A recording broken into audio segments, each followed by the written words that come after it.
यस्य वेदमयी वाणी यस्य देवमयी तनु यस्य ब्रह्ममयी दृष्टि सगुरु पातु मां सदा। जय सुखदेव मुनीश्वर यदुपतिदास अनन्यं जयति वादरायण चरण करहु मोहि जगधन्य।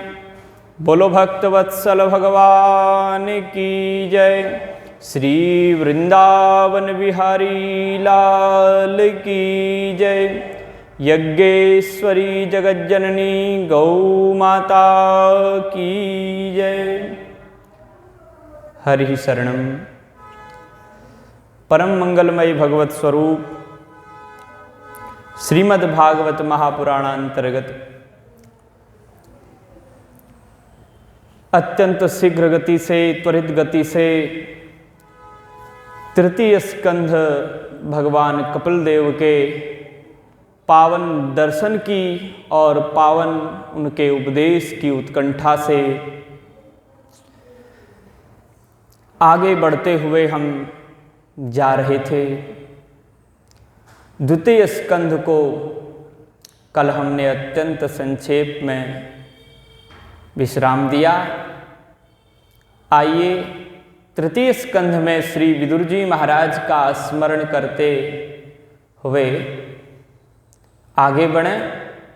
उससे पहले भगवान नाम संकीर्तन एक बार कर लें। श्री राम जय जय राम।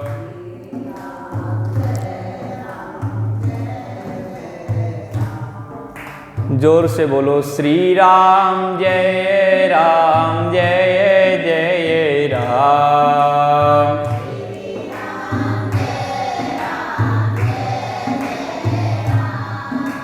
श्री राम जय जय राम। श्री राम जय जय राम। श्री राम जय जय राम।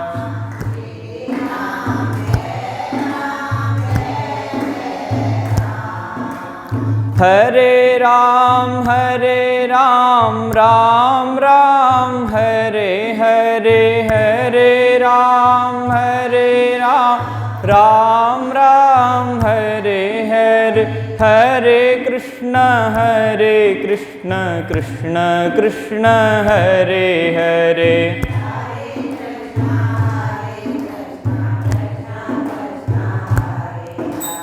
हरे कृष्ण कृष्ण कृष्ण हरे हरे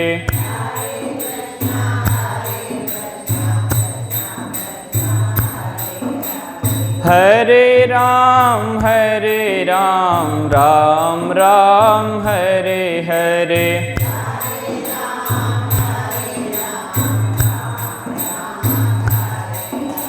श्री राम जय जय राम। श्री राम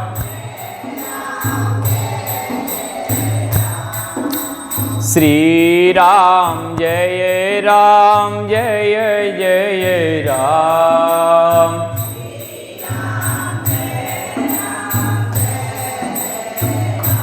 बोलो श्री रामचंद्र भगवान की जय। श्री सुखदेव जी महाराज को राजा परीक्षित ने कहा कि आपने प्रथम स्कंध में श्री विदुर जी महाराज का स्मरण किया।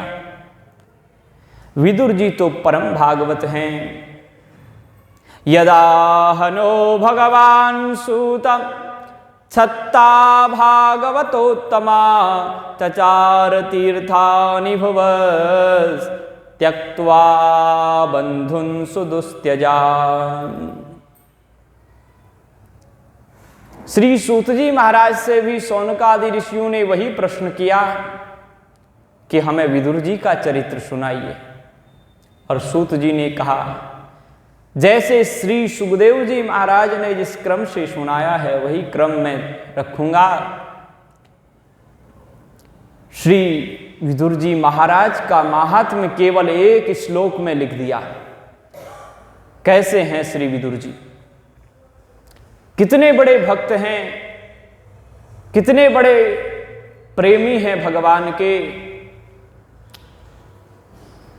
महाराज धृतराष्ट्र और उसके पुत्रों ने भगवान श्री कृष्ण का स्वागत किया।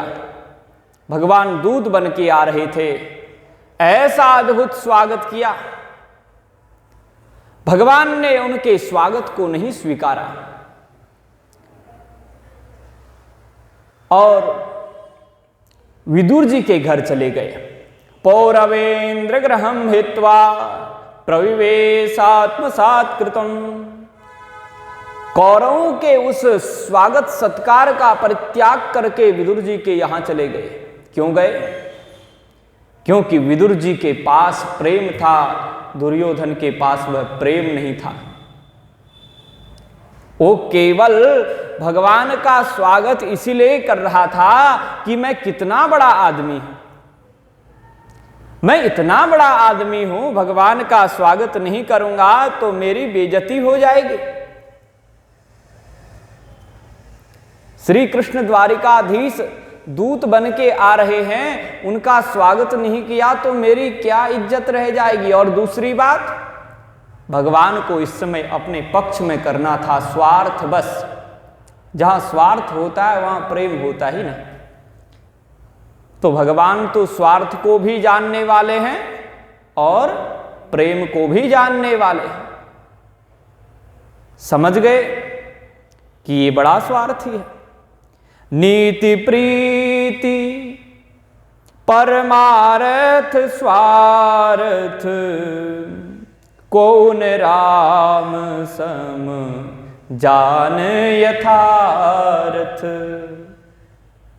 नीति प्रीति परमार्थ स्वार्थ। भगवान जैसा नीतिज्ञ कोई नहीं, भगवान जैसा प्रेमी कोई नहीं, भगवान जैसा परमार्थी कोई नहीं और भगवान जैसा स्वार्थी कोई नहीं।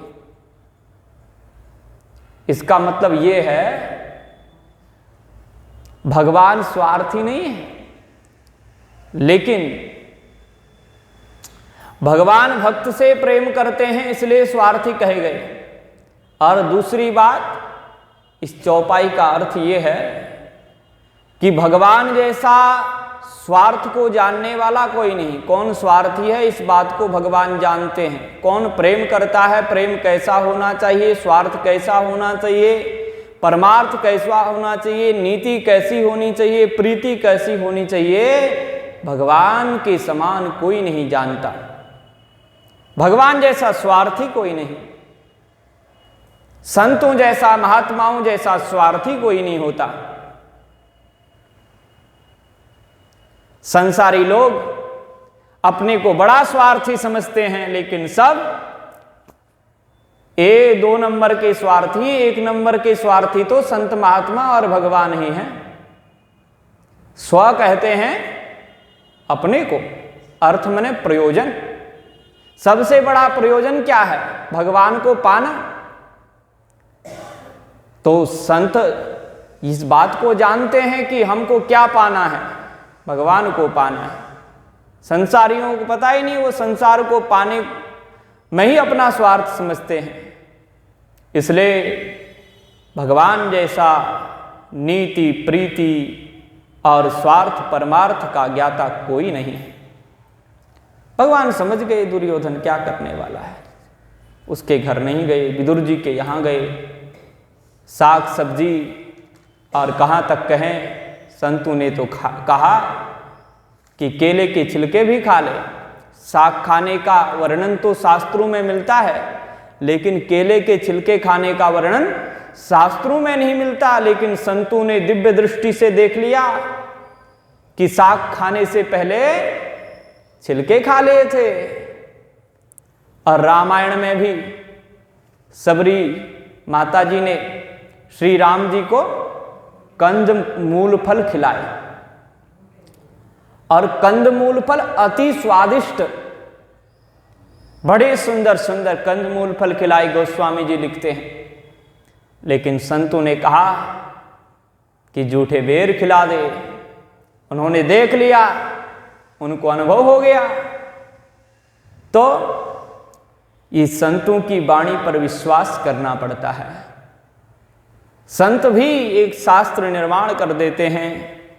और हमारे राम जी और श्री कृष्ण के बारे में तो क्या कहना, कल्प भेद हरि कथा सुहाए। अनेक कल्पों में अनेक अनेक लीलाएं करते हैं। किसी कल्प में कंदमूल फल खाते हैं, किसी कल्प में साग खाते हैं, किसी कल्प में छिलके भी खा लेते होंगे, किसी कल्प में जूठे बेर भी पा लेते होंगे। इसमें कौन सी बुराई है? भगवान हरि अनंत हरि कथा अनंता श्री विदुर जी महाराज के यहाँ गए और उन्होंने उनका यथोचित स्वागत किया। फिर भगवान श्री कृष्ण ही दूसरे दिन दुर्योधन को समझाने के लिए नहीं समझा। उसने कहा, स्वीचक्रे नैव दास्यामि बिना युद्धेन केशव। युद्ध के बिना तो मैं सुई के अग्रभाग के बराबर भी पांडवों को पृथ्वी देने वाला नहीं हूं। बोलो जय श्री राधे। हाँ, मेरी राधे राधे हो जाए कोई बात नहीं, लेकिन स्वीचक्रे नैव दास्यामि, मैं भले ही वैकुंठ चला जाऊं पांडवों के बाणों के द्वारा, उनको पृथ्वी नहीं दूंगा अपने जीते जी। ऐसा दुर्योधन का हठ। भगवान के जाने के बाद में फिर विदुर जी ने समझाया, और विदुर जी ने समझाया, कहां तक कहें। विदुर जी ने तो यह कह दिया, महाराज आपने भगवान का कहना नहीं माना। मैं सच्ची बात कहता हूं, ये जो दुर्योधन यहां बैठा हुआ है, ये साक्षात कलयुग है, दोष है, आपका पाप ही दुर्योधन के रूप में आ गया है। कुल का विनाश हो जाएगा। मेरी बात मान लो, मैं आपका मंत्री हूं, आपका भाई हूं, आपका सलाहकार हूं, और यदि मैं ही झूठ बोलने लग जाऊं, आपकी प्रशंसा करने लग जाऊं, आपका विनाश देखता रहूं, तो मुझे भी पाप लगेगा। सएस दोषः पुरुषद द्विडास्ते। सएस दोषः, ये दोष ही दुर्योधन, आपका दोष ही दुर्योधन के रूप में है। ऐसी जब वाणी सुनी, बोले इसको आप त्याग दीजिए, नहीं तो कुल का विनाश हो जाएगा। दुर्योधन की बाहुएं फड़क उठी और उसने कहा कि ये दासी पुत्र हमारा ही अन्न खाता है और हमारे ही लिए ये गलत सोचता है, गलत बोलता है। जिस थाली में खाता है उसी में छेद कर रहा है। इसको बुलाया किसने यहां? निकालो यहां से, भेजो इसको, भगाओ। विदुर जी ने कहा, तुम क्या मुझे भेजोगे, मैं खुद ही चला जाऊंगा। धनुष बाण रख के वहां से चले गए। और जैसे ही गए, श्री शुकाचार्य कहते हैं, सनिर्गतः कौरव पुण्य लब्धो गजावया तीर्थ पद पदानी। जैसे तीर्थ यात्रा के लिए निकले विदुर महाराज, वैसे ही कौरवों का पुण्य नष्ट हो गया, उनका पुण्य क्षीण हो गया, उनकी आयु क्षीण हो गई। अब विनाश ही समझो, अब अनर्थ ही अनर्थ होने वाला। इसलिए कभी संत महात्मा को, घर के किसी पूर्वज को, ज्ञानी को, विज्ञानी को, अनुभवी को, अपने माता पिता को घर से कभी नहीं निकालना चाहिए। आज निकालने वाले तो यहाँ बैठे ही नहीं हैं। छोटे छोटे बच्चे, आपके बालक लोग सुनते तो उनको ये ज्ञान होता, घर में सुख शांति बनी रहती, अपने माता पिता की सेवा घर में करते, उनकी बात को मानते। तो श्री विदुर जी महाराज निकल गए और रावण ने भी अपमान किया श्री विभीषण जी महाराज का। गोस्वामी जी वहां भी कहते हैं, रावण जब ही विभीषण त्यागा रावण जब ही विभीषण त्यागा भयउ विभव बिनु तबहि अभागा भयउ विभव बिनु तबहि अभागा। रावण भी अभागा हो गया, कौरव भी अभागे हो गए, कौरवों का भी पुण्य क्षीण हो गया, रावण का भी पुण्य नष्ट हो गया। सज्जन का अपमान नहीं करना चाहिए। साधु अवज्ञा तुरत भवानी कर कल्याण अखिल कहानी। साधु की अवज्ञा, माता पिता की अवज्ञा, गुरुजनों की अवज्ञा, संत महात्माओं की अवज्ञा, ब्राह्मणों की अवज्ञा नहीं होनी चाहिए। अस कही चला विभीषण जब ही आयुहीन भये सब तब ही। गोस्वामी जी ने भी कहा एक सज्जन का त्याग करने पर, और सूत जी सुखदेव स्वामी ने भी वही बात कही। श्री विदुर जी महाराज तीर्थ यात्रा के लिए निकल पड़े। विदुर जी महाराज की भेंट उद्धव जी से हुई और श्री उद्धव विदुर जी को देख करके उठ करके खड़े हुए, हृदय से लगाया, सारी बातें बताई और भगवान की कथा सुनने को जब प्रश्न किया तो उनका ध्यान भगवान में समाहित हो गई, भगवान की ओर चले गए। शरीर यहाँ है और अपने भगवान के लोक में चले गए, ऐसा ध्यान लगाया और फिर शनै शनै पुनः पृथ्वी पर आए, ध्यान आया और फिर कथा सुनाई। श्री महादेव भी कथा सुनाते सुनाते ध्यान मग्न हो जाते हैं। सावधान सावधान, हाँ, सावधान होकर के महादेव ने पुनः कथा सुनाई। सुंदरकांड में वर्णन आता है ना, तो ऐसे ही विदुर यहाँ पे उद्धव जी महाराज ने कथा सुनाई और कहा कि भगवान इतने सुंदर थे, अब तो चले गए हैं धराधाम को छोड़ करके। हम लोग अभागे थे, भगवान को समझ नहीं पाए। इतने सुंदर थे कि जितने आभूषण हैं, ये पंखा थोड़ा तेज कर दीजिए, आभूषण हैं, वह आभूषण भगवान के अंग में आके शोभा पाते थे। हम अपने आभूषणों को, वस्त्रों को धारण इसलिए करते हैं कि हम सुंदर दिखाई दें, लेकिन भगवान के आभूषण ऐसे थे, थोड़ा हल्का, तो हाँ, भगवान के आभूषण, भगवान के अंग में जाकर के आभूषणों की शोभा होती थी। ऐसा तो भगवान का अनुपम सौंदर्य और स्वभाव कैसा। अहो बकीयम स्तन कालकूटम जिघांसयापाय यदप्य साध्वी लेभे गतिम धातुचितां ततोन्यम कं वादयालुं शरणं व्रजेमम्।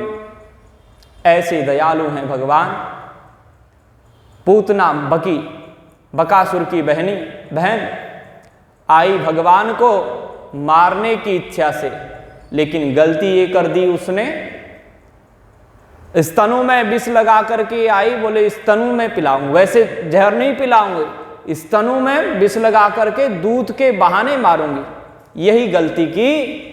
इसी गलती को भगवान ने कहा कि देखो मारने के लिए तो आई थी, लेकिन ये गलती इसने की तो इसको मैं माता की ही गति प्रदान करूंगा, क्योंकि कम से कम स्तन से मुंह लगाने का कार्य तो इसने किया, माँ का काम कर रही है, इसलिए मैं तो इसे जो गति यशोदा मैया को दूंगा वही गति इसे भी देता हूं। ऐसा दयालु कौन होगा जिसकी शरण में हम लोग जावें। कितना सुंदर स्वभाव है। श्री महादेव भगवान की लीला का वर्णन करते हुए, स्वभाव का वर्णन करते हुए कहते हैं, सुनहु उमाते लोग अभागी हरि तजि होई विषय अनुरागी, हरि तजि होई विषय अनुरागी। उमा राम स्वभाव जेहि जाना, उमा राम स्वभाव जेहि जाना, ताहि भजन तजि भाव न आना, ताहि भजन तजि भाव न आना। इतना सुंदर भगवान का स्वभाव है, जो एक बार जान लेता है फिर भजन से वो विमुख नहीं हो सकता। तो विदुर जी महाराज ने, विदुर जी को यहाँ उद्धव जी ने पूरी कथा सुनाई भगवान की, और फिर कहा कि जब हमको भगवान उपदेश दे रहे थे, उपदेश देने के बाद गए, आप इतने सौभाग्यशाली हैं विदुर जी, आपका स्मरण भगवान ने किया। तब तो बड़े प्रसन्न हुए। मेरा स्मरण क्या कहा था भगवान ने? बोले यही कहा था कि जो ज्ञान मैं आपको दे रहा हूँ वही, मेरे साथ में एक ऋषि बैठे थे मैत्रेय महात्मा, उनको कहा आप विदुर जी को भी यही ज्ञान दे देना, क्योंकि उन्होंने मुझे दिया था, उसका ऋण मैं कभी चुका तो नहीं पाऊंगा, फिर भी ये ज्ञान आप उनको सुना देना। तब तो विदुर जी ने उद्धव जी को प्रणाम किया और यमुना जी के तट से हरिद्वार में आ गए, लेकिन अलग अलग आए। विदुर जी धीरे धीरे आए घूमते हुए, और त्वरित गति से श्री उद्धव जी बद्रिकाश्रम की ओर जा गए। रास्ता तो एक ही था लेकिन अलग अलग आए। तो ऐसे करके फिर श्री विदुर जी मैत्रेय मुनि से मिले और उन्होंने सुंदर प्रश्न किया। उन प्रश्नों का उत्तर श्री विदुर जी महाराज ने दिया।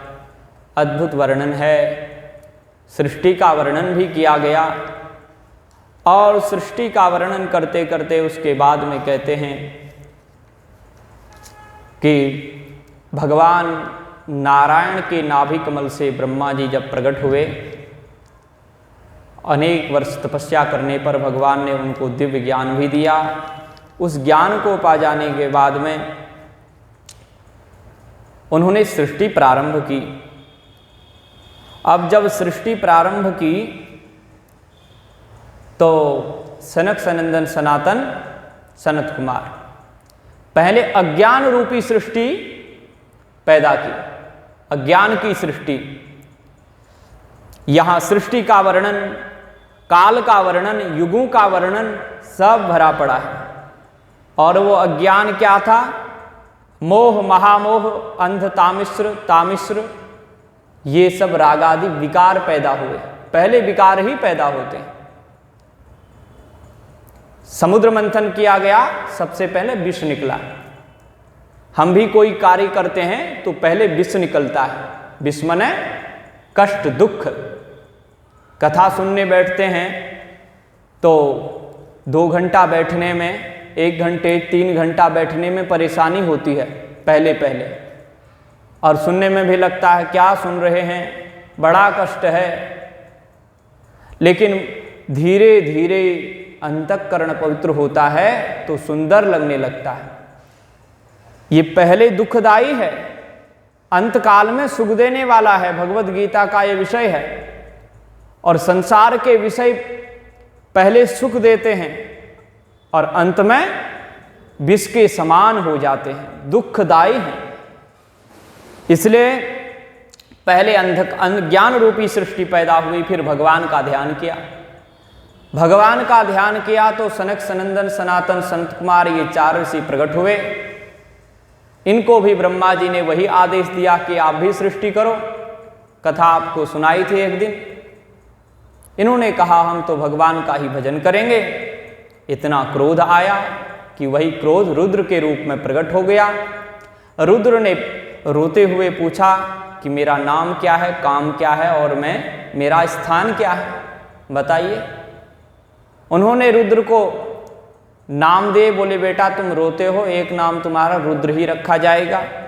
और 11 नाम दे, नामों का भी वर्णन है। उनके लिए 11 रुद्राणियाँ दी, वह भी यहाँ पे लिखा हुआ है। और साथ ही उनको स्थान भी दे, और स्थान आदि देने के बाद उनको सृष्टि करने की आज्ञा दी। तो भयंकर सृष्टि कर दी, इतनी भयंकर कि ब्रह्मा जी को ही खाने के लिए भूत, पिशाच, राक्षस, ऐसे लोग।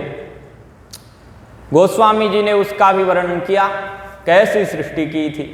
को मुखहीन विपुल मुख काऊ, बिनु पद कर कोई बहुपद बाहु। विपुल नयन को नयन विहीना, हृष्ट पुष्ट को अति बलहीना। हृष्ट पुष्ट को अति तनखीना।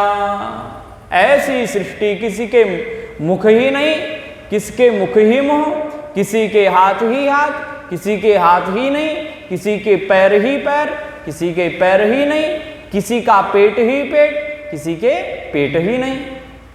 ऐसी सृष्टि, किसी के आंख ही आंख, किसी का एक भी आंख नहीं। ऐसी सृष्टि ब्रह्मा जी को अजीब लगी। कोई इतना मोटा कि सारा ब्रह्मांड उसी में समा जाए, कोई इतने पतले 1.5 हड्डी के इधर से उधर गिरते हुए जैसे, पड़ते हुए जैसे लगे। लेकिन ब्रह्मा को खाने निकले तो ब्रह्मा जी घबराए, रुद्र भगवान को सृष्टि रुकवाए, बोले आप सृष्टि मत करो, आप तो भगवान का भजन करो। तपसैव परम ज्योति भगवंत मधोक्षजम, उन अधोक्षज भगवान की तपश्चर्या करो, उसी से कल्याण होने वाला है। बोलो जय श्री राधे। हाँ, तो उसके बाद में ब्रह्मा जी ने फिर तपश्चर्या की, फिर 10 ऋषियों को प्रकट किया। मरीचि अत्रि अंगिरसो पुलस्त्य पुलह क्रतुः, भृगुर्वसिष्ठो दक्षश्च दशमस्तत्र नारदः। मरीचि अत्रि अंगिरा पुलस्त्य पुलह क्रतु, भृगु, वशिष्ठ, दक्ष और श्री नारद जी महाराज, यह ब्रह्मा के अंगों से ही प्रकट हुए। किस अंग से प्रकट हुए उसका भी विशद वर्णन है। और फिर सरस्वती माता जी को प्रकट किया ब्रह्मा ने, लेकिन उनका मन उन्हीं में आसक्त हो गया। ऋषियों ने कहा ब्रह्मा पिताजी आप क्या कर रहे हैं? तो ब्रह्मा जी ने लज्जित होकर के अपने उस शरीर, वासना रूप शरीर का परित्याग कर दिया। क्योंकि वैसे तो सरस्वती देवी ब्रह्मा जी की पत्नी है, लेकिन यहाँ पे तो उनकी पुत्री के रूप में प्रकट हुई ना, इसलिए ऋषियों ने निंदा की। पर ये बात सुखदेव स्वामी कहते हैं ये हमने सुनी है, यथार्थ है, सत्य है, हम नहीं बता सकते, हमने सुन रखा है इसलिए आपको बता दिया, इसमें कोई सत्यता की बात नहीं है। उसके बाद भगवान ब्रह्मा ने फिर पुनः अपनी सृष्टि प्रारंभ की। इस बार ऐसी सृष्टि की कि अपने ही शरीर के 2 विभाग कर दे। 2 विभाग किए, एक मनु और शत्रुपा। मनु शत्रुपा विश्वविख्यात हैं, गोस्वामी जी ने भी उनका सुंदर वर्णन किया और यहाँ भी बहुत अच्छा वर्णन है। और उन मनु महाराज ने सृष्टि के लिए आज्ञा मांगी पिताजी से कि पिताजी मैं क्या करूं। ब्रह्मा जी बड़े प्रसन्न हुए, वाह बेटा, बेटा हो तो तुम्हारे जैसा जो स्वयं कहे पिताजी के सामने हाथ जोड़ कर कि हम अब क्या करें, कोई आज्ञा दो, कोई सेवा। इतने प्रसन्न हुए, बोले कि देखो हमारा आपको खूब आशीर्वाद है, लेकिन आप भी वही मेरी सृष्टि का विस्तार करो। वो आए पृथ्वी लोक में, लेकिन पृथ्वी थी ही नहीं। ब्रह्मा जी से शिकायत की, ब्रह्मा जी ने ध्यान लगाया तो भगवान वराह प्रकट हो गए उनके नासिका रंध्र से। बोलो वराह भगवान की जय। और वराह भगवान जब प्रकट हुए तो सब ऋषियों ने, मुनियों ने उनकी स्तुति की और वराह भगवान दौड़ते हुए आए और समुद्र में चले गए। रसातल में एक हिरण्याक्ष नाम का राक्षस था, उस पृथ्वी को वहां उठा करके ले गया था और भगवान पृथ्वी को लेकर आए तो उस समय पृथ्वी को रसातल में रख करके हिरण्याक्ष दिग्विजय के लिए घूम रहा था कि हमसे कोई लड़ने वाला तो मिले। तो वरुण के पास गया, वरुण ने कहा, वरुण से कहता है, अरे तुम बड़े वीर बनते थे, दैत्यों को मार करके तुमने कई बार अश्वमेध यज्ञ किए हैं, आओ अब मैं आपके साथ लड़ने के लिए तैयार हूं। वरुण ने कहा, भैया अपनी जवानी में हम भी लड़ते थे, तुम भी लड़ रहे हो, लेकिन अब तो बुढ़ापा आ गया, अब तो राम राम करने का समय आ गया है, अब लड़ाई झगड़ा हमको नहीं करना है। और हाथ जोड़ दे तो उनका भी अपमान करके निकला।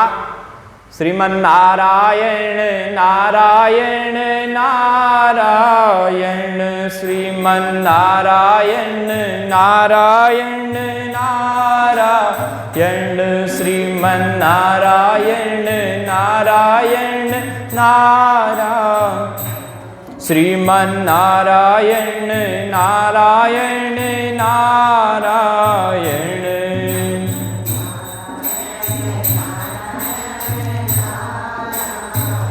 श्री नारद जी महाराज नारायण नारायण रट लगाते हुए जा रहे थे। हिरण्याक्ष ने कहा, अरे बाबा क्या नारायण नारायण रट लगाए घूम रहे हो, लड़ना झगड़ना आता है या नहीं, आज दो दो हाथ हो जाए। ब्रह्मा जी नारद जी बोले, भैया लड़ना झगड़ना हमने सीखा नहीं, लेकिन बात यह है कि हम तो नारायण नारायण ही जानते हैं, साथ ही यदि आपको लड़ना हो तो लड़ाना भिड़ाना हमको बहुत आता है, इसलिए एक तुमसे लड़ने वाला सूकर वराह बहुत बड़ा बलवान है, वो पृथ्वी को उठा के ला रहा है, जिस पृथ्वी को तुमने रसातल में रखा था, पहले उससे तो निपट लो, उसके बाद आना महात्माओं के पास, वो तुम्हारी सारी खुजली दूर कर देगा। बोलो राधे राधे। हाँ, तो ब्रह्मा जैसे सुना उस हिरण्याक्ष ने लगाई दौड़, यहां युद्ध चालू होने वाला है, सावधान हो जाओ। और दौड़ लगाई, जो सोया रहेगा ना उसको चोट भी लग सकती है युद्ध में। वराह भगवान न जाने कहां से निकले, कहां को दौड़े, हिरण्याक्ष पीछे से दौड़ेगा, इसलिए युद्ध में तो बिल्कुल सावधान हो जाना चाहिए। अब तो भगवान वराह पृथ्वी को लेकर आ रहे थे, पीछे से गाली देने लगा, खूब गाली दिया, क्या क्या बोलता है। और ऐसे बोलता गाली करता हुआ आ रहा था कि आप तो बड़े दुष्ट हो। हे सत्य कहता है कि हे वनगोचर, जहां चाहो वनगोचरा मृगः, हंसता हुआ कहता है, जंगली कहीं के कहां भागता चला जा रहा है, हमारी पृथ्वी को कहां ले जा रहा है। खूब गाली दिया है, गाली को सुनकर के क्या करोगे। और गाली करता भगवान अपना कार्य सिद्ध कर रहे हैं। संसारी लोग, कोई भी व्यक्ति जब अच्छा कार्य करने जाते हैं तो पीछे से पैर खींचते हैं, गाली देते हैं, हर प्रकार से रोकने का प्रयत्न करते हैं। बोलो राधे राधे।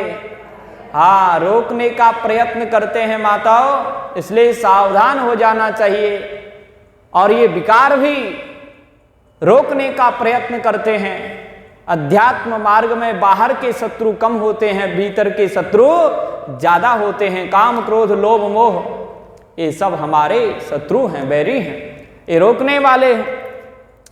तो इसने रोका, लेकिन भगवान रुके नहीं, बढ़ते ही चले गए और पहले पृथ्वी को स्थापित कर दिया जल में। और फिर बोले, भैया क्या बकबका रहे थे, हम तो जंगली जीव हैं, तुम तो ग्राम सिंह हो। सत्यम वयम भो वन गोचरा मृगाम युष्मद विधान मृगए ग्राम सिंगान। हे अमंगल रूप हिरण्याक्ष, आप तो ग्राम सूकर हो ना, ग्राम सिंह हो ना, हम तो जंगली पशु हैं। ग्राम सिंह का उसको संस्कृत तो पढ़ा नहीं था, इसलिए वो प्रसन्न हुआ। ग्राम सिंह का मतलब होता है श्वान, कुत्ता। तो बोले, आप तो कुत्ता जैसे गांव में शेर बना रहता है ना, वैसे ही तुम भी अपने गांव के कुत्ते हो। ये बात कही।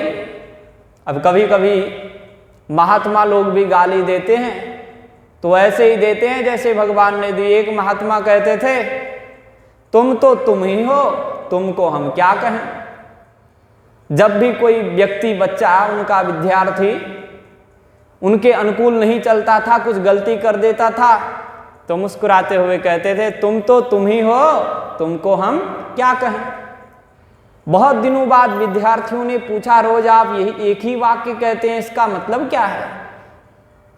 बोले, एक बार एक व्यक्ति नेत्र बंद करके घूम रहा था और जो उससे टकराता, स्वयं तो नेत्र बंद करके घूमता, स्वयं किसी से टकराता और फिर कहता, गधे कहीं के, शर्म नहीं आती, देखते नहीं हो, मेरे से टकरा रहे हो, ऐसी गाली करता। रोज यही उसका क्रम था। एक दिन नेत्र बंद करके जा रहा था, एक गधे से टकरा गया और गधे से टकराया, थोड़ी देर उसको उछला भी, गधा तो गधा ही है, उसने कुछ ऐसे करके मुंह से मार दिया होगा, दूर तक उसको झटका लगा। और फिर वो उसने नेत्र खोले, वो कहने ही वाला था, तुम तो तुम ही, वो कहने ही वाला थी कि अरे गधे कहीं के, दिखाई नहीं देता। लेकिन जैसे नेत्र खोले तो गधा ही खड़ा था। अब गधे को क्या गधा कहता, इसलिए उसने कहा, तुम तो तुम ही हो, तुमको हम क्या कहें। तो महात्मा ने सीख लिया, रोज यही कहा करते थे। तो महात्मा अपनी गाली भी कर लेते हैं और बचे भी रहते हैं। तो हिरण्याक्ष से भगवान का भयानक युद्ध हो गया और उस युद्ध में भगवान ने हिरण्याक्ष को एक ऐसा चांटा मारा, बड़ा भयानक युद्ध हुआ। भगवान ऐसा नाटक करते हैं कि हिरण्याक्ष जीत भी जाता है। ब्रह्मा जी आ गए, देवता आ गए, प्रार्थना करने लगे, अरे बड़ी जल्दी से मारो, नहीं तो फिर रात्रि का समय हो जाएगा, ये मरने वाला नहीं है। ब्रह्मा जी को देख करके भगवान को गुस्सा आया, पहले तो एक वरदान देते हो और दूसरे यहां आकर के नाटक करते हो। भगवान ने उसको मार दिया। विदुर जी ने पूछा, ये हिरण्याक्ष कौन था। तो श्री सुखदेव जी ने और मैत्रेय जी ने विदुर जी को कहा कि देखो, ये भगवान के दो पार्षद हैं, जय विजय। और एक बार ब्रह्मा जी के पुत्र सनकादि ऋषि वैकुंठ में गए, जय विजय ने इनको रोक दिया।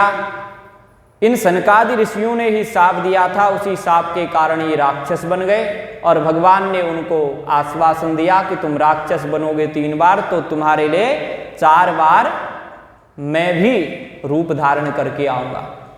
तुम 3 बार बनोगे, मैं 4 बार बनूंगा। हिरण्याक्ष के लिए भगवान वराह रूप धारण करते हैं, हिरण्यकश्यपु के लिए भगवान नृसिंह भगवान का रूप धारण करते हैं, रावण और कुंभकर्ण के लिए भगवान श्री राम का रूप धारण करते हैं, और दंत्रवक्त्र और शिशुपाल के लिए भगवान श्री कृष्ण का रूप धारण करते हैं। बोलो जय श्री कृष्ण। तो उसके बाद ये सारी कथा बता दी।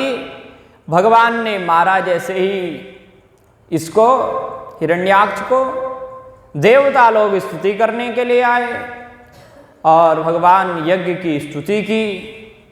उसके बाद भगवान यज्ञ सबकी स्तुति सुनते हुए अंतर्धान हो गए। बोलो वराह भगवान की जय। फिर ब्रह्मा जी ने अनेक प्रकार की सृष्टि का वर्णन किया और ब्रह्मा जी के एक पुत्र थे करदम जी। करदम जी तपश्चर्या में लगे हुए थे। उनकी इच्छा थी कि मैं विवाह तो करूंगा, लेकिन ऐसा विवाह करूंगा कि साक्षात भगवान ही मेरे घर में पुत्र रूप में प्रकट होनी चाहिए, ऐसा विवाह मैं करूंगा। ऐसी तपश्चर्या विवाह करने से पहले मैं करूंगा। बोलो राधे राधे। ऐसी तपश्चर्या किया उन्होंने, भगवान प्रकट हो गए और कहा कि आपकी भीतर की बात मैं जानता हूं और सारी व्यवस्था मैं करके आया हूं। जो तुम चाहते हो व्यवस्था पहले से तैयार है। मनु और शत्रुपा अपनी पुत्री देवहूति को लेकर के आएंगे और तुम्हें कहेंगे कि इससे विवाह कर लो, तो तुम चुपके से विवाह कर लेना। वहाँ ये मत कहना कि मैं तो ब्रह्मचारी हूँ, तपस्वी हूँ, मैं विवाह करके क्या करूँगा। महाराज स्वयंभू मनु की 3 पुत्रियां हैं, 2 पुत्र हैं। उत्तानपाद और प्रियव्रत 2 पुत्र हैं और 3 हैं पुत्रियां, देवहूति, आकुति और प्रसूति। 3 पुत्रियों का वर्णन है। तो देवहूति नाम की जो पुत्री थी उसको लेकर के आएंगे, उनसे विवाह कर लेना। ये आज्ञा भगवान की हुई। उस समय भगवान जिस स्थान पर वो तपश्चर्या करते थे उनको देख करके भगवान के नेत्रों से अश्रु गिरे। उसको बिंदु सरोवर कहते हैं। वो गुजरात क्षेत्र में विद्यमान है। और भगवान के कथनानुसार मनु और शत्रुपा वहां पे पधारे। राजा ने उठ करके उनका स्वागत सत्कार किया। महर्षि करदम जी ने, राजा का भी स्वागत सत्कार करना चाहिए। बोलो जय श्री राधे। भगवान राजा का भी स्वागत सत्कार ऋषि मुनि संत महात्माओं को करना चाहिए। तो उनका स्वागत किया और उन्होंने भी महर्षि की स्तुति की, उनकी महिमा का वर्णन किया। और उसके बाद उन्होंने कहा कि ये अपनी पुत्री हम आपको विवाहना चाहते हैं और आपकी भी ऐसी इच्छा है। देखिए महाराज, जब कोई वस्तु किसी को कोई आदमी देता है तो उसको ले लेना चाहिए।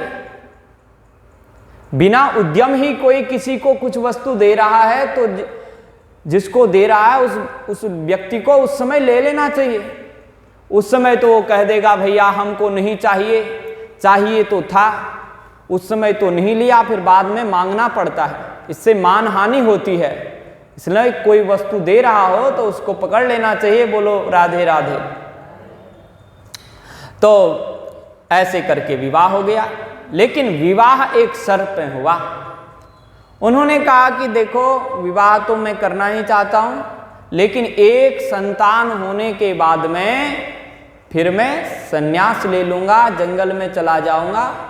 इस शर्त में विवाह करना है तो करो। देवहूति जी ने इस शर्त को स्वीकार कर लिया। कैसी अद्भुत देवहूति कन्या होगी। उन्होंने ये नहीं देखा, देह सुख नहीं देखा।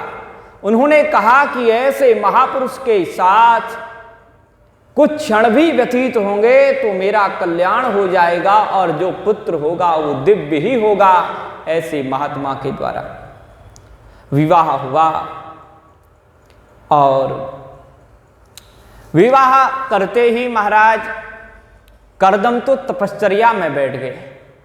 लगभग 40-50 वर्ष तक तप में बैठ गए, समाधि में।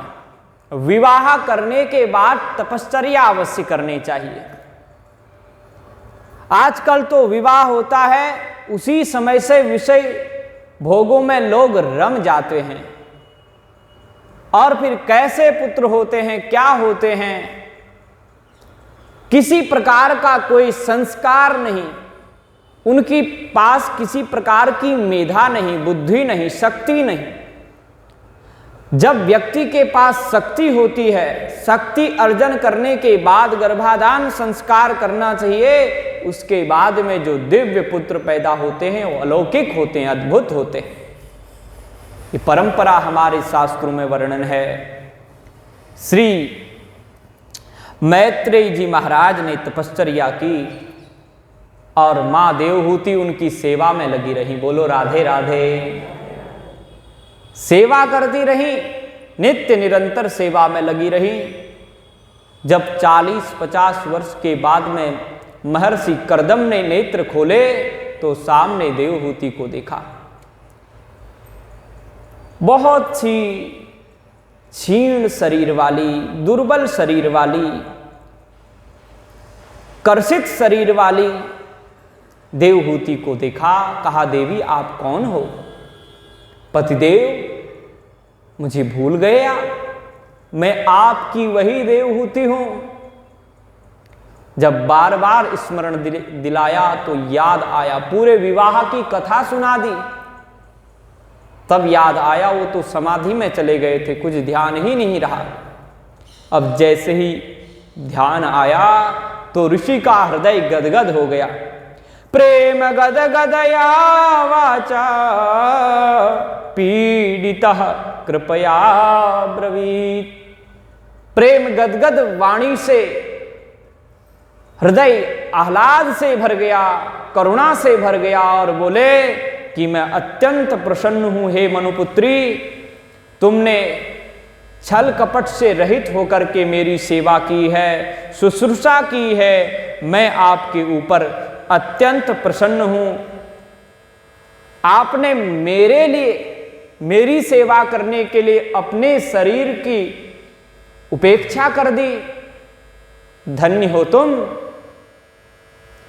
मैं तुम्हें जो मांगोगी सो दूंगा। देवहूति जी ने कहा कि पतिदेव, आप जैसा महात्मा ऋषि किसी को पति रूप में मिल जाए तो स्त्री धन्य हो जाती है। उसके पास कुछ मांगने के लिए शब्द ही नहीं रह जाता। फिर भी गृहस्थ जीवन हमने स्वीकार किया है। गृहस्थ जीवन में, बोलो राधे राधे, गृहस्थ जीवन में केवल एक ही इच्छा होती है कि पुत्र होवे, पुत्री होवे। संतान की इच्छा माताओं की बनी रहती है, वही मेरी इच्छा है। सर्वकाम दुगम दिव्यम सर्वरत्न समन्वितम। जैसे ये इच्छा प्रकट की तो महर्षि ने देखा कि इनका शरीर तो बिल्कुल क्षीण हो चुका है, तो एक सुंदर वहां पे विमान प्रकट कर दिया, कामद विमान। मन से ही कल्पना करके, कैसा विमान कोई आजकल का वैज्ञानिक आज तक नहीं बना पाया। हमारे ऋषियों की ऐसी वैज्ञानिकता थी, मन से ही प्रकट कर दिया, संकल्प से प्रकट कर दिया। दिव्य विमान, जैसी इच्छा करोगे वैसा सुख आनंद उसमें मिलेगा। जहां जाना चाहोगे वहां वो विमान उड़कर चला जाएगा। उसी में सरोवर हैं, उसी में पहाड़ हैं, उसी में नदियां हैं। बोलो राधे राधे। ऐसा सुंदर दिव्य विमान प्रकट हो गया। देवहूति को कहा चलो इसमें। उनका शरीर बिल्कुल क्षीण हीण था। किसी सुंदर महल को देख करके भी कभी कभी अपनी परिस्थिति देख करके आश्चर्य होता है, इसमें हम घुसने लायक हैं या नहीं। तो जैसे ऐसा विचार आया तो समझ गए। उसी समय एक सुंदर सरोवर प्रकट कर दिया और दिव्यो पकर्णोपेतम सर्वकाल सुखावहम पट्टिकाभि पताकाभिर विचित्रैभिरलंकृतम। और सुंदर विमान तो प्रकट किया ही था और 10 सहस्त्र कन्यकाएं वहां प्रकट कर दी। निमज्यास्मिन् हृदय भीरु विमानमिदमारुह शांत सरसि वेश्मस्थाः शतानि 10 कन्यकाः। हजारों कन्याएं प्रकट कर दी और उनकी सेवकाएं उनको नहलाने लगी, धुलाने लगी, खूब उनका उबटन आदि से स्नान कराया। बड़ी सुंदर बन गई और सुंदर मुनीश्वर भी बन गए। अनेक वर्षों तक उस कामक विमान में अनेक प्रकार का सुख भोग किया, वन विहार किया। बोलो राधे राधे। और कुछ काल पर्यंत बाद उनकी 9 संतानें हो गई। जब तपश्चर्या करते हैं, उस तपश्चर्या का घर दोनों जब भजन करते हैं भगवान का, तो 9धा भक्ति प्रकट हो जाती है। 9 कन्याएं, 9धा भक्ति ही उस रूप में प्रकट होगी, 9 कन्याओं के रूप में। और जब 9 कन्याएं 9धा भक्ति जीव के यहां आ जाती है, तो फिर साक्षात भगवान वहां प्रकट हो जाते हैं। 9धा भक्ति ही प्रकट हो गई। और जैसे ही वो कन्याएं प्रकट हुई, कुछ बड़ी हुई, महर्षि ने कहा अब तो हम चलते हैं। एक की बात थी, 9 कन्याएं हो गई हैं। जंगल को जैसे ही जाने लगे, उसी समय माता देवहूति ने उनके चरण कमल पकड़ लिए और कहा पतिदेव, ये तो कन्याएं हैं, अभी इनका विवाह भी करना पड़ेगा, ये तो पराया धन है, दूसरे को देना है, इसका मैं क्या करूंगा? इनको विवाह भी आपको करना है और मैंने तो पुत्र की बात कही थी। आप जैसे महापुरुष का संग प्राप्त करने के बाद भी मुझे पुत्र की प्राप्ति नहीं हुई, तो ये ठीक बात नहीं है। देखो, संगो यह संसृतेर हेतु असत्सु विहितो धिया स एव साधु सुकृतो निस्संगत्वाय कल्पते। सांसारिक लोगों का संग करोगे तो बंधन का कारण बनता है, और संत महात्मा महापुरुषों का संग करोगे, उनके साथ में सत्संग की चर्चा करोगे, तो वही मुक्ति का हेतु बन जाता है। देवहूति के ये वचन हैं। तब तो महर्षि प्रसन्न हो गए। उन्होंने कहा देवी आप खेद मत करो, दुख मत करो, मुझे सब याद आ गया है कि तुम तो इतनी भाग्यशालिनी हो कि तुम्हारे घर में साक्षात अव्यय अविनाशी स्वयं नारायण ही प्रकट होने वाले हैं, इसलिए चिंता मत करो। उसके बाद में फिर भगवान नारायण कपिल देव के रूप में प्रकट हो गए। बोलो कपिल देव भगवान की जय। कपिल देव भगवान के रूप में प्रकट हुए। भगवान कपिल बढ़ते ही चले गए। कपिल के साथ में महर्षि कर्दम, देवहूति और उनकी 9 कन्याएं बड़े आनंद से रहने लगी। एक दिन भगवान ब्रह्मा जी, जब भगवान कपिल देव प्रकट हुए तो उनकी स्तुति करने के लिए आए, और उनके साथ में कुमार लोग भी आए। उनके जितने भी ऋषि थे, बालक थे, वो सभी आए। तब महर्षि मैत्रेय ने कहा कि हे पिताजी, आपके साथ में जो ये ऋषि आए हैं, इनके साथ में ये जो हमारी कन्याएं हैं, इनका विवाह कर दीजिए। ऐसे करके उन 9 कन्याओं का विवाह 9 ऋषियों से हो गया। मरीचि से कलह का विवाह हुआ, और अनसुईया से अत्रि का विवाह हुआ। श्रद्धा का विवाह अंगिरा ऋषि से हुआ।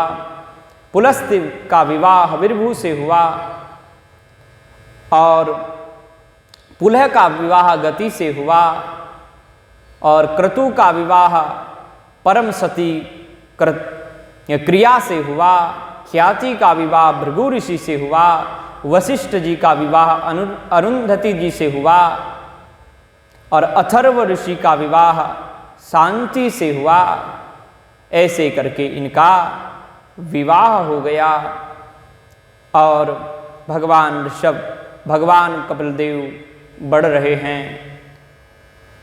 और एक दिन कपिल देव भगवान से स्वयं कर्दम ऋषि ने कहा कि भगवान आप तो साक्षात नारायण हैं, अब आपको पाकर के आपकी माता भी धन्य हो गई, इसलिए मुझे अब बन जाने की आज्ञा दीजिए। चौथे पनहि जाई नृपकानन, चौथी अवस्था में सब कुछ का परित्याग करके भगवान के भजन में लग जाना चाहिए। चाहे साक्षात भगवान ही पुत्र रूप में प्रकट हुए हों तो भी भगवान के भजन के लिए सबकी ममता का त्याग करके भगवान में अपनी स्मृति अपनी बुद्धि लगा देनी चाहिए। यही किया। देवहूति जैसी पत्नी है, कन्याएं कितनी सुंदर सुंदर हैं, कितनी सुंदर आचरण वाली कन्याएं हैं, दामाद हैं, और साथ ही पुत्र भगवान ही प्रकट हुए हैं। फिर भी कहा कि मुझे अब आज्ञा दीजिए। कपिल देव ने आज्ञा दी पिताजी को और पिताजी चले गए जंगल में। जंगल में जाकर के भगवान का ध्यान किया। ऐसे भक्ति भाव से भर गए कि समस्त बंधनों से मुक्त होकर के भगवान को ही सारे संसार में देखने लगे। सारा संसार ही भगवान में दिखाई देने लगा।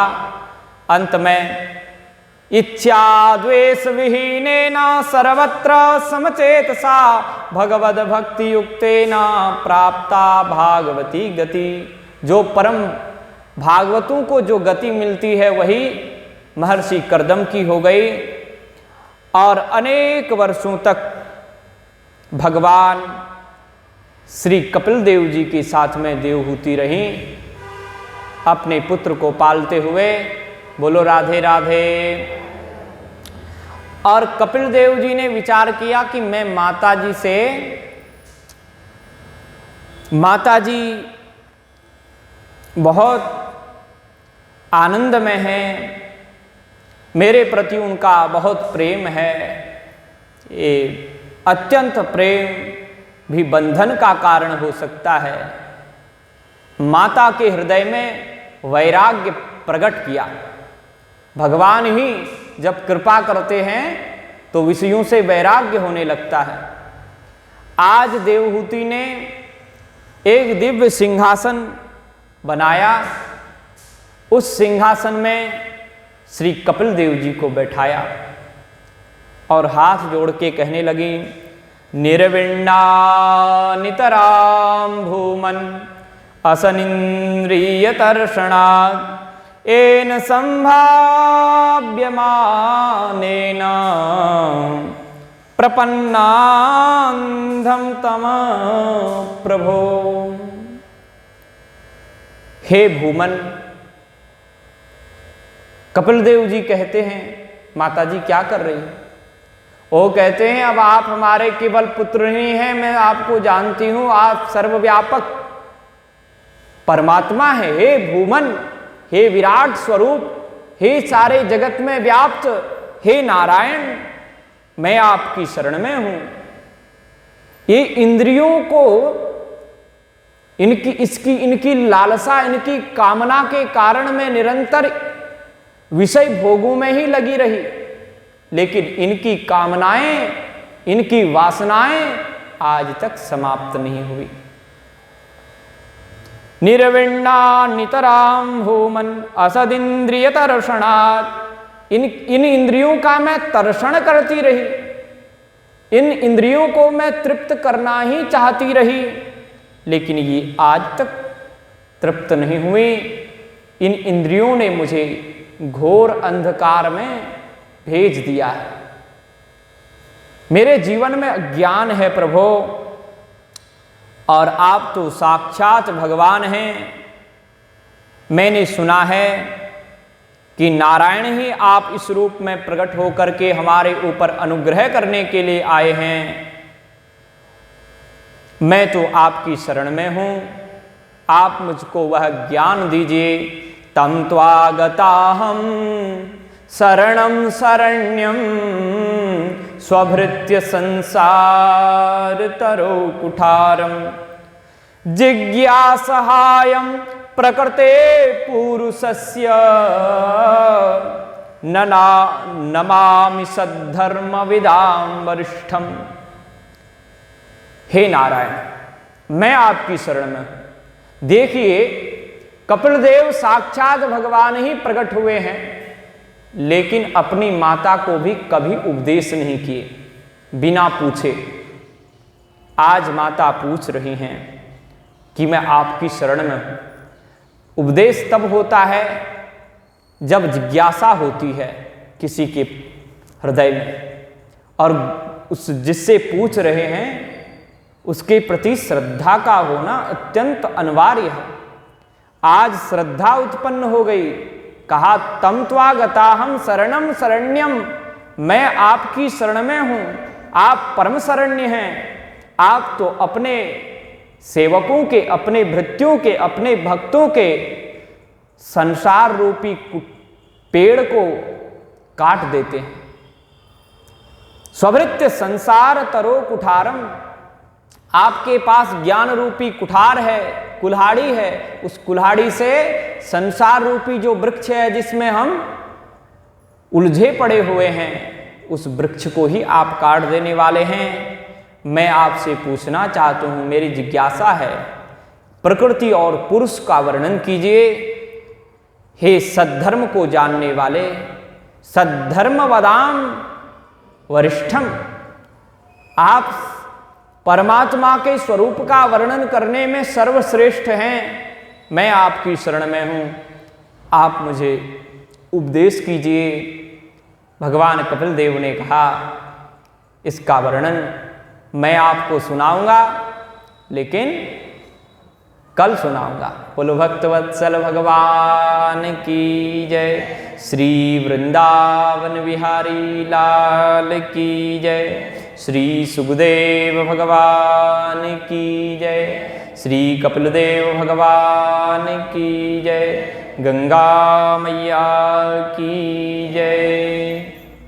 ओम मंगलम ओंकार मंगलम, ओम मंगलम ओंकार मंगलम, शिव मंगलम सोमवार मंगलम, शिव मंगलम सोमवार मंगलम, ओम मंगलम ओंकार मंगलम,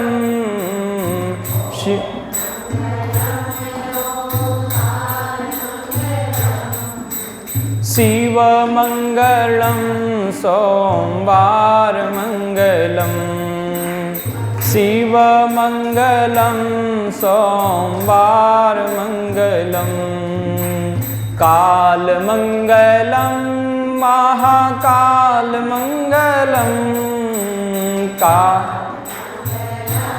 महाकाल मंगलम, काल मंगलम महाकाल मंगलम, देव मंगलम महादेव मंगलम, देव मंगलम महादेव मंगलम, ओम मंगलम ओंकार मंगलम, ओम मंगलम ओंकार मंगलम, शिव मंगलम सोमवार मंगलम, शिव मंगलम सोमवार मंगलम, भूत मंगलम भूतनाथ मंगलम, भूत मंगलम भूतनाथ मंगलम, काल मंगलम महाकाल मंगलम, कालमङ्गलं महाकालमङ्गलं कालमङ्गलं महाकालमङ्गलं देवमङ्गलं गुरुदेवमङ्गलं देवमङ्गलं गुरुदेवमङ्गलं देवमङ्गलं महादेवमङ्गलं देवमङ्गलं महादेवमङ्गलं ज्ञानमङ्गलं विज्ञानमङ्गलं ज्ञानमङ्गलं विज्ञानमङ्गलं ज्ञानमङ्गलं गीता ज्ञानमङ्गलं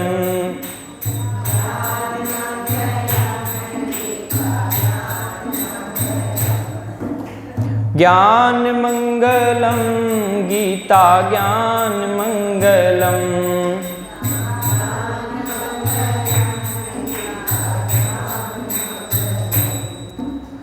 राममङ्गलं श्रीकृष्णमङ्गलं राममङ्गलं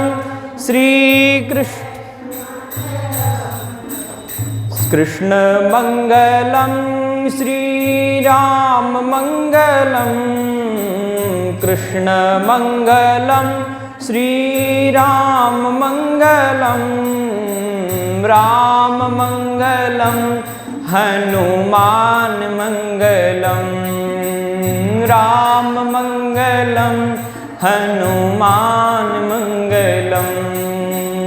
ॐ मङ्गलं ओङ्कारमङ्गलं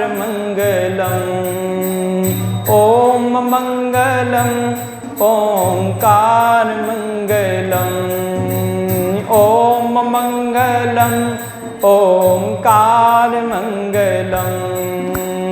ॐ मङ्गलं ओङ्कारमङ्गलं ॐ मङ्गलं ओङ्कारमङ्गलं शिवमङ्गलं सोमवारमङ्गलं